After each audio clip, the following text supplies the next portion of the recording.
Živjo, danes združujem najpogostejša vprašanja, ki jih dobivamo v zvezi s tem, kako bo lesen izdelek izgledal z leti ali pa čez 5 let. Kako bo ta vrtna hiška izgledala čez 5 let, kako bo vaša lesena terasa izgledala čez 5 let, kakšna bo lesena pergola. Poglejmo si.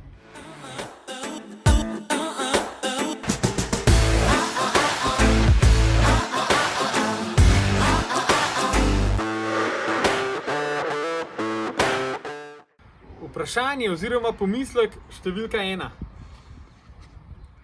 Les bo lisast, flekast, črn, siv, grd. Delno je to res.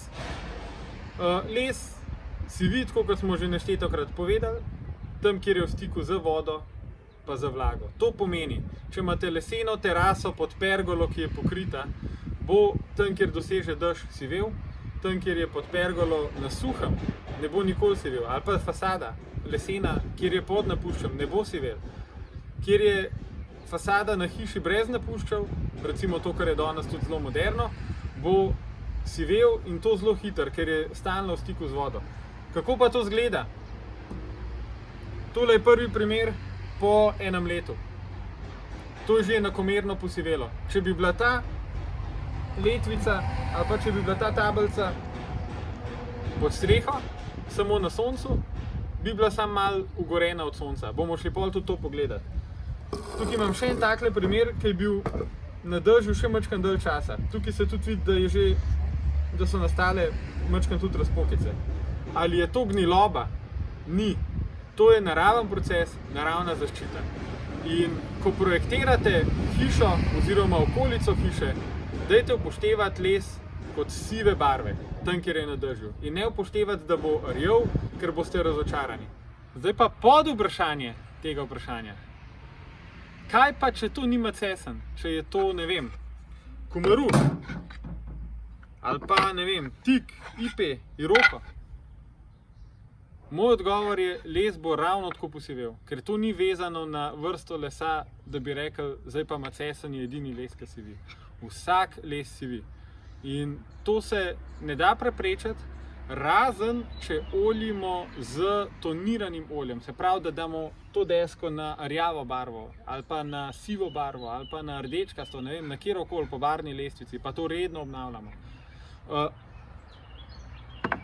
Če pa oljimo s prozornim oljem, bom pokazal vzorček, kaj se zgodi, ne preprečimo, upočasnimo.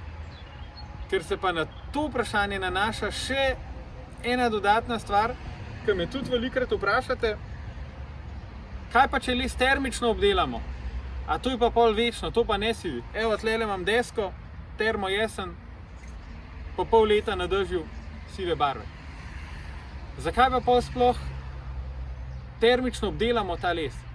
Zaradi obstojnosti, ker sivina ni napaka. To je v resnici samo stvar, ki pač neka samozaščita. Torej, kaj se zgodi, če les oljimo?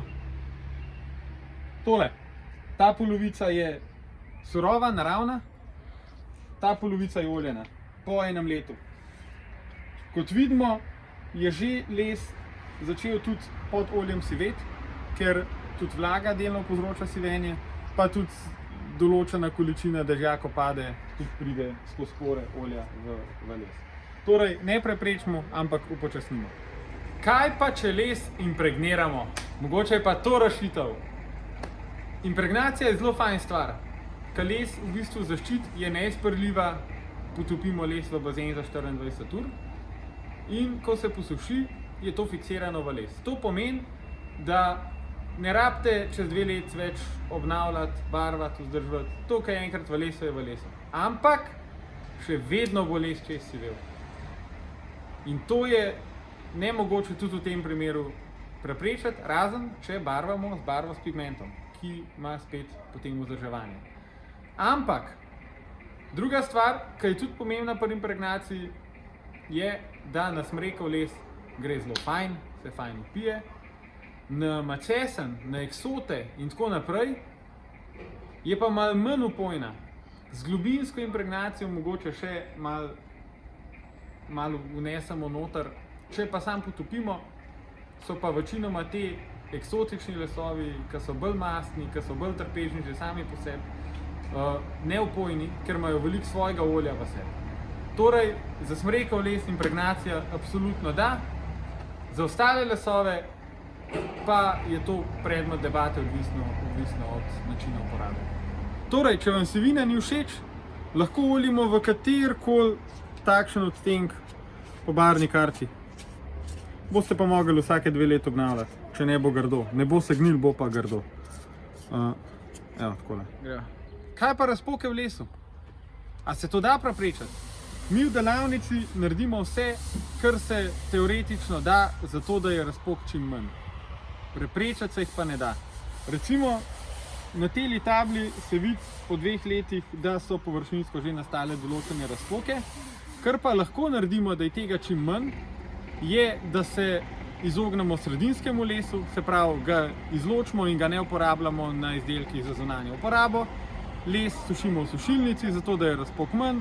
Uporabljamo les, ki je radialno raščen, pa tudi gosteje raščen, zato da je napetosti v lesu spet čim manj. Ker več kot je napetosti, več je možnosti za nastanek razpok poleti, pozimi je pa več možnosti, da se deska preveč napihne in lahko recimo pade ven iz utora oziroma se deformira na kakršen drug način. Tako da ja, lahko zmanjšamo, ne moramo preprečiti. Evo, to je bila gola, neolepšana resnica o tem, kaj se zgodi z lesom skozi čas. In če vam to ni všeč, potem les ni za vas. Potem pojdite na druge materiale, ne vem, plastiko, kovino, tudi tisti materiali imajo svoje pluse pa minuse. Ampak, če vam je pa pomembno, da ste v stiku z naravo, če vam je všeč toplina lesa, ki jo daje pozitivna energija, to, da ste skozi povezani z lesom, z naravo, za nas je to nekaj najlepšega. In mogoče marsikdo tega sploh ne občuti, dokler dejansko nima doma ali lesene stene. Saj že razlika doma, ali ste na parketu ali pa na keramiki, čist drug občutek. Enako je na vrtu. In umetni materiali na vrtu ne bojo nikoli pričarali tega ambienta, te topline, kot jo ima les. Je pa na vas, da se odločite, na nas je pa v bistvu to, da povemo, kakšno je realno stanje, brez olepšav, zato, da v primeru, da se odločite za leseni izdelek, dejansko tudi mi izpolnimo vaša pričakovanja. To je pa najbolj pomembno, da smo na koncu zadovoljni vsi. Hvala, se vidimo. Čau, čau.